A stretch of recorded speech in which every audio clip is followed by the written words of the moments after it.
अस्सलामुअलैकुम दोस्तों, welcome to MBN voice media. इस वीडियो के अंदर अपन बात करेंगे हाइड्रा ने फातिमा ओवैसी कॉलेज का डिमोलिशन इसलिए रोका कि ये गरीब लड़कियों को तालीम दे रहे हैं। ये भी कहा कि फातिमा ओवैसी कॉलेज लेक के अंदर है, लेकिन तालीमी फायदा देकर डिमोलिशन डिले किया गया। आखिर ये पूरा मामला क्या है, डिटेल्स में बात करेंगे। वीडियो शुरू करने से पहले हमारे चैनल को सब्सक्राइब कर लीजिए। तेलंगाना के सियासत में एक बार फिर हंगामा मच गया जब बीजेपी का MLA राजा सिंह, जिसको खास तौर से लिंडू भी बोलते, उसने तेलंगाना के बीजेपी के नए प्रेसिडेंट N रामचंद्र राव को खुला चैलेंज दे दिया।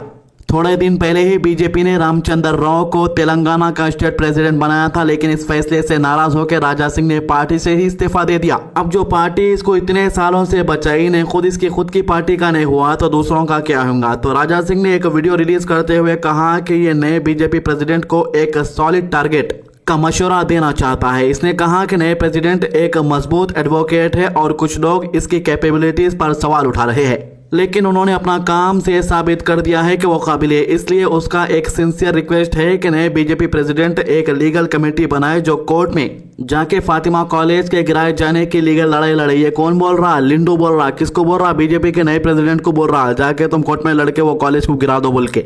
तो राजा सिंह जो है फातिमा कॉलेज के खिलाफ सीरियस इल्जाम लगा दिया। इसका कहना है कि ये बिल्डिंग AIMIM के लीडर ने इलीगल तरीके से यानी जमीन पर कब्जा करके बनाई है।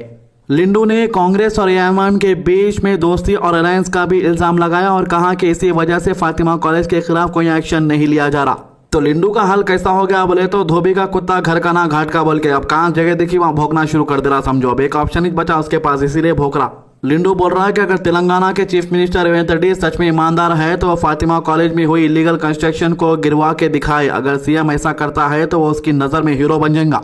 ये कंट्रोवर्सी तब और गहरी हो गई जब हैदराबाद के डिजास्टर रिस्पांस एजेंसी, जिसका नाम HYDRAA है, उसने अब तक फातिमा कॉलेज के खिलाफ फाइनल डिमोलिशन नोटिस इशू नहीं किया है। हाइड्रा के जो कमिश्नर है AV रंगनाथन ने एक x spacious live audio session में पब्लिक के सवालों का जवाब दिया। उन्होंने कहा कि इनिशियल इन्वेस्टिगेशन के मुताबिक फातिमा ओवैसी एजुकेशनल कैंपस चंद्रानगुट्टा के सलकम चेरुवु लेक के फुल टैंक लेवल में आता है और इसी वजह से टेक्निकली इलीगल है, लेकिन हाइड्रा अभी तक फिलहाल डिमोलिशन ऑर्डर का इंतजार कर रहा। कमिश्नर ने यह भी कहा है कि वो सिर्फ पॉलिटिकल एस्पेक्ट नहीं देख रहा, लेकिन एक सोशल डिमेंशन भी समझना जरूरी है। फातिमा ओवैसी कॉलेज में KG से लेके PG तक के 10,000 से ज्यादा मुस्लिम स्टूडेंट पढ़ाई कर रहे हैं, जिसमें से बहुत से बच्चे फ्री में तालीम हासिल कर रहे हैं। इसी वजह से हाइड्रा अब तक फिलहाल नोटिस नहीं दे पाया है। इनका कहना था कि पॉलिटिकल एफिलिएशन देखकर नहीं फैसला लिया जाना चाहिए। फातिमा ओवैसी कॉलेज सालार मिलत एजुकेशनल ट्रस्ट के अंदर आता है, जिसमें नर्सरी से लेकर इंटरमीडिएट लेवल तक तालीम दी जाती है।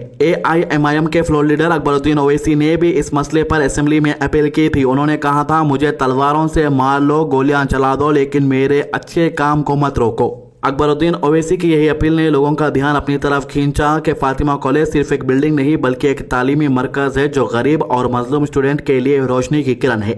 अब राजा सिंह बोल रहा कि उसने बीजेपी के वास्ते जान जोखिम में डाल के काम करा, उसका पूरा खानदान टारगेट पे है, लेकिन बीजेपी में कुछ लोग नहीं चाहते कि पार्टी तेलंगाना में कभी पावर में आए। उसने रामचंद्र राव के स्टेट प्रेसिडेंट बनाए जाने को एक स्ट्रॉन्ग, शॉकिंग और डिसअपॉइंटमेंट डिसीजन बताया था। उसके रेजिग्नेशन को उसने बीजेपी के लाखों वर्कर और सपोर्टर्स के दर्द का इजहार बताया। अब तेलंगाना की सियासत में ये नया मुद्दा बीजेपी, कांग्रेस और AIMIM के बीच एक नए जंग का मैदान बन गया। एक तरफ राजा सिंह जैसा नेता है जो हिंदुत्व का अग्रेसिव इमेज लेके पब्लिक में चैलेंज दे रहा, और दूसरी तरफ अकबरुद्दीन ओवैसी जैसे लीडर है जो तालीम और सोशल वर्क के लिए अपील कर रहे हैं। हाइड्रा एजेंसी भी एक तरफ से लीगल और टेक्निकल रूल्स को फॉलो करते हुए सोशल कॉन्सिक्वेंसेस का अंदाजा लगा रही है। आगे देखा ये जाना है कि तेलंगाना सरकार इस मसले पे क्या स्टैंड लेती है। क्या फातिमा कॉलेज को सच में गिराया जाएगा या फिर इस मसले को सिर्फ पॉलिटिकल मुद्दा बना के छोड़ दिया जाएगा।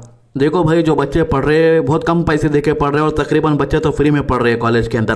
खैर जो भी होता है ये तो वक्त बताएंगे अपन को, लेकिन इस पूरी कंट्रोवर्सी ने एक बार फिर दिखाया है कि हैदराबाद की सियासत में मजहब, तालीम और पॉलिटिक्स का मिक्सचर बहुत ही गहरा हो गया है।